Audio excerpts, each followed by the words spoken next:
नमस्कार। प्रेम भैया के साथ आप देख रहे हैं सरोकार दस्तक, बात अधिकार की।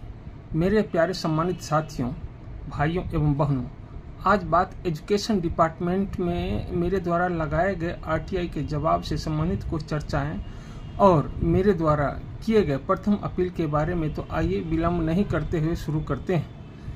तो मेरे प्यारे सम्मानित साथियों, जैसा कि आपको पता है कि director of education NCT of Delhi को एक आरटीआई लगाया था, जिसमें एजुकेशन डिपार्टमेंट में लगे ठेका कर्मचारियों को लेट और कम मिलने वाले सैलरी से संबंधित जानकारी मांगा था, जिसका जवाब नहीं देकर सीटीबी के पीआईओ ने आरटीआई एक्ट 2005 की धारा 2F का हवाला देकर सूचना देने से मना कर दिया था, जिसे इस वक्त आप स्क्रीन पर देख रहे हैं, जिस पर पहला एजुकेशन ऑफ डायरेक्टर देख लीजिए इसको सीधा, और दूसरा पेज आपको मैं दिखाऊं, ये रहा दूसरा पेज जो सीटीबी के द्वारा दिया गया है जवाब, जिस पर मेरा 2 पेज का प्रथम अपील लिखा हूं, जो आज चला जाएगा, जो इस प्रकार है, जिसे आप स्क्रीन पर देख रहे हैं। इसके बाद से सिक्योरिटी गार्ड को पेमेंट लेट होने के कारण से अवगत कराया जाए के जवाब में पेज नंबर 1 पर ही पत्र संख्या नंबर, ये इस पे लिखा हुआ है, आप पढ़ लीजिए, में ही यह लिखा गया है कि किसी भी प्रकार का स्पष्टीकरण आरटीआई अधिनियम 2005 की F2 के अनुसार सूचना की परिभाषा के अंतर्गत नहीं आता है। ये उनका जवाब है और इसलिए इसका उत्तर देने की आवश्यकता नहीं। तथा पेज नंबर 2 में मेरे द्वारा मांगी गई सूचना संख्या 1 के जवाब में आपके जनसूचना अधिकारी सीटीबी के पत्र संख्या, इसमें लिखा हुआ है, द्वारा लिखा गया कि यह आरटीआई एक्ट 2005 की धारा F2 की सूचना के अंतर्गत नहीं आता है। यानी एजुकेशन ऑफ डायरेक्टर ने भी भेजा और सीटीबी ने भी भेजा, उसमें दोनों में 2F का जिक्र करा है, जबकि आरटीआई एक्ट 2005 की धारा 2F के अनुसार इसमें जो इंग्लिश में जो लिखा हुआ है धाराएं, वो लिख दिया हूँ, इसका हिंदी आप तर्जुमा समझिए। यानी इसका मतलब जो मैं समझ रहा हूँ वो यह है कि सूचना का अर्थ है कि किसी भी रूप में कोई भी सामग्री जिसमें रिकॉर्ड, दस्तावेज, मेमो, ईमेल, राय, सलाह, प्रेस विज्ञप्ति, परिपत्र, ऑर्डर, लॉगबुक, अनुबंध, रिपोर्ट, कागजात, नमूने, मॉडल, किसी भी इलेक्ट्रॉनिक रूप में रखी गई डेटा सामग्री शामिल है और किसी भी निजी निकाय से संबंधित जानकारी जिसे किसी सार्वजनिक प्राधिकरण द्वारा उस समय लागू किसी अन्य कानून के तहत एक्सेस किया जाता है, जहां समाज के अधिकारों का अतिक्रमण हो रहा हो, जहां शोषण हो रहा हो, जिससे समाज का भलाई हो, उस सूचना को नहीं छुपाया जा सकता है। ये मेरा जवाब उसमें लिखा गया, मेरा दलील दिया गया, ये हवाला देते हुए कि इस चीज़ को आप नहीं छुपा सकते हैं। जहां अधिकारों का अतिक्रमण हो रहा हो, जहां शोषण हो रहा हो, जहां समाज का भलाई हो, उस सूचना को नहीं छुपाया जा सकता है। जो सूचना आपके पास है, उस सूचना को नहीं छुपाया जा सकता है। जिस कानून का उपयोग आप कर रहे हैं, उस सूचना को नहीं छुपाया जा सकता है। जिस सूचना से देश के संप्रभुता तथा सुरक्षा को किसी तरह का कोई खतरा नहीं हो, उल्टे आपके शिक्षा विभाग में काम करने वाले हजारों ठेका कर्मचारियों को उनका हक दिलाने में मददगार साबित होगा, जिसके साथ एजेंसियां शोषण यानी महीने में 4 से 5 दिन बेगारी करवाता है, जो मानवाधिकार का हनन है। कारखाना अधिनियम 1948 का अतिक्रमण है, जिसको रोकने में भी मददगार साबित होगा। अतः इस सूचना को छुपाया नहीं जा सकता, जिस पर मेरा आपके पास प्रथम अपील है। फिर पैराग्राफ चेंज होता है, आगे इसको मैं बताता हूँ। यानी आरटीआई एक्ट 2005 की धारा 8 और 9 का जिक्र करके ही आप मुझे जानकारी नहीं दे सकते हैं।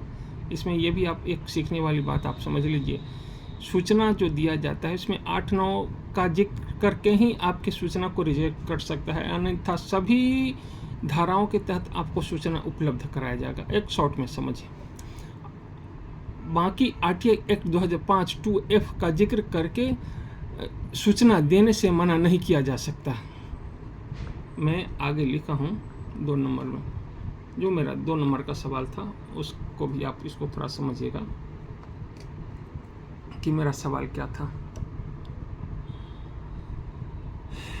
यह कि मेरे द्वारा मांगी सूचना नंबर 2 नया बिड अक्टूबर 2023 में किया गया, तब से सिक्योरिटी गार्ड को, भैया मेरा कैमरा ही खिसक रहा, सिक्योरिटी गार्ड को अलग अलग स्कूलों में अलग अलग पेमेंट मिलने के कारण से अवगत कराई जाए, जिसका जवाब पेज नंबर 2 में आपके जनसूचना अधिकारी द्वारा लिखा गया कि सूचना देखरेख शाखा से संबंधित नहीं है।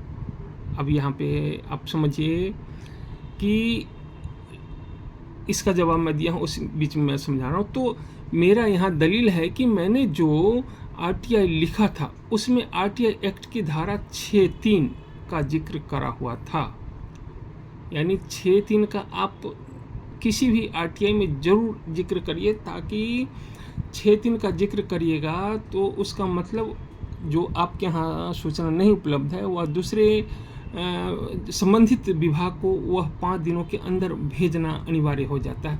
तो इस आगे मैं इसमें लिखा हूँ जिक्र करा हुआ था, फिर भी इन्होंने 5 दिनों के अंदर संबंधित विभाग तथा संबंधित शाखा को नहीं भेजा है, जो दंडनीय है। अतः इस प्रकार सूचना को छुपाया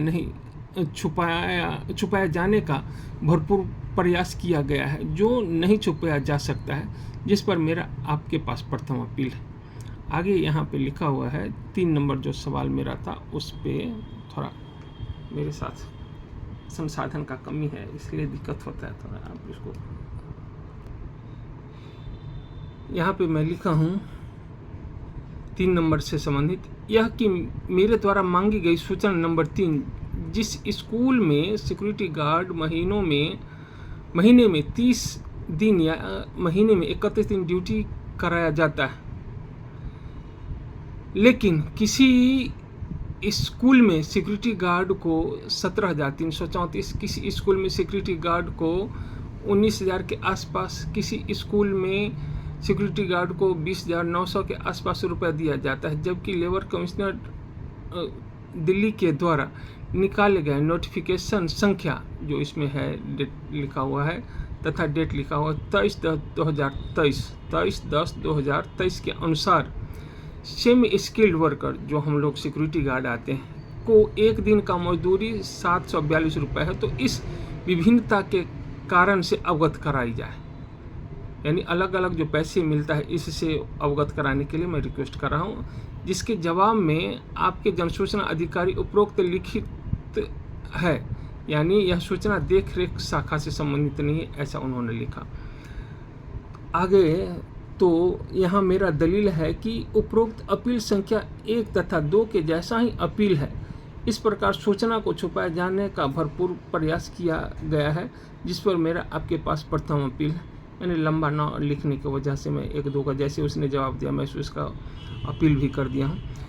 यह कि 4 नंबर मेरे द्वारा मांगी गई सूचना नंबर 4 आपके शिक्षा विभाग में से संबंधित एक आवेदन कार्यालय मुख्यमंत्री आवास स्थित कार्यालय में दिनांक 30/1/2024 को बाल शिक्षा विकास समिति वैशाली बिहार के द्वारा दिया गया था, जिस पर किए गए कार्रवाई से अवगत कराते हुए उसका प्रतिलिपि प्रदान करें। मैं मुख्यमंत्री को जो लिख के दिया था ये बाल शिक्षा विकास समिति के लेटर पैड पे, तो उस पे जो मैं कुछ मांगे करा था वो थोड़ा लंबा चौड़ा है, उस पर चर्चा करना अभी संभव नहीं है छोटी वीडियो में, क्योंकि लंबा हो जाएगा। तो कार्रवाई से अवगत कराते हुए उसका प्रतिलिपि प्रदान करें। उस लेटर पे क्या कार्रवाई हुआ उसके बारे में उनसे मांगा था कि उसका प्रतिलिपि प्रदान करें, जिसका जवाब उन्होंने पेज नंबर 2 में आपके द्वारा सूचना अधिकारी द्वारा लिखा गया है कि सूचना देखरेख शाखा से संबंधित नहीं। तो मेरा यहाँ दलील फिर से यह है कि आरटीआई लिखा था, उसमें आरटीआई एक्ट की धारा 6(3) का जिक्र करा हुआ था, जिस पर भी उन्होंने 5 दिनों के अंदर संबंधित विभाग को संबंधित शाखा को नहीं भेजा है, जो दंडनीय है। अतः इस प्रकार सूचना को छुपाए जाने का भरपूर प्रयास किया गया है, जो नहीं छुपाया जा सकता है, जिस पर मेरा आपके पास प्रथम अपील है। यानी कुल मिलाकर यह कहना अतिशयोक्ति नहीं होगा कि आपके जन सूचना अधिकारी सूचना देना ही नहीं चाहते। अतः आपके सूचना अधिकारी director of education NCT of Delhi मुझे सूचना उपलब्ध कराने में विफल हैं, इसलिए आरटीआई के नियमानुसार उचित कार्रवाई करते हुए पत्र प्राप्ति के 10 दिनों के भीतर जन सूचना अधिकारी को निर्गत किया जाए कि मांगी गई सूचना निःशुल्क उपलब्ध करावें। साथ ही आरटीआई एक्ट 2005 की धारा 20(2) के अनुसार डिपार्टमेंटल कार्रवाई भी की जानी चाहिए। इस कृपा के लिए मैं सदा आपका आभारी रहूँगा। उसमें होता क्या है 20(2) में कि आप यदि सूचना नहीं दे रहे हैं जो जन सूचना अधिकारी हैं, तो उनको प्रमोशन वगैरह में दिक्कत होता है, तो उस तरह से कार्रवाई करने से। अनुलग्न प्रतिलिपि, मांगी गई सूचना का प्रतिलिपि लगाया गया, भारतीय पोस्टल ऑर्डर का छायाप्रति का कटिंग, आपके जन सूचना अधिकारी द्वारा भेजा गया जवाब का प्रति तथा भारतीय डाक द्वारा भेजे गए रसीद तो गुम हो गया है, जिसके बारे में करा गया एफआईआर की प्रतिलिपि, जिस प्रतिलिपि आपको विश्वास हो, जिससे आपको विश्वास हो कि ये मैं लिख देता हूँ। महोदय, आपके पास आरटीआई भेजा इसका जीता जाता प्रमाण कि आपके जनसूचना अधिकारी ने मुझे जवाब भेजने का कोशिश करेगा। धन्यवाद। आगे फिर मेरा नाम पता है, तो उसको छोड़िए।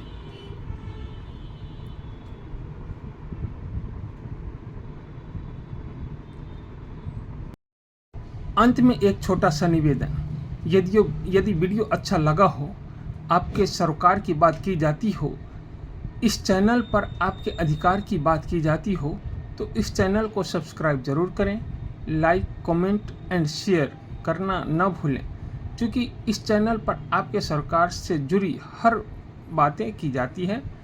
आपका यह अपना चैनल है। धन्यवाद।